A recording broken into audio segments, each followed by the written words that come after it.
Here are 5 notable daughters of Zeus. 5. Aphrodite.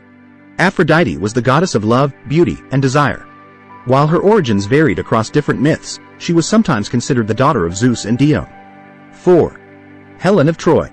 Helen was the daughter of Zeus and Leda, though she was often considered a demigod rather than a goddess. She was renowned for her extraordinary beauty and played a central role in the Trojan War. 3. Persephone. Persephone was the daughter of Zeus and Demeter, the goddess of agriculture. Persephone was abducted by Hades, the god of the underworld, and became his wife and the queen of the underworld. 2. Artemis. Artemis was the goddess of the hunt, wild animals, and the moon.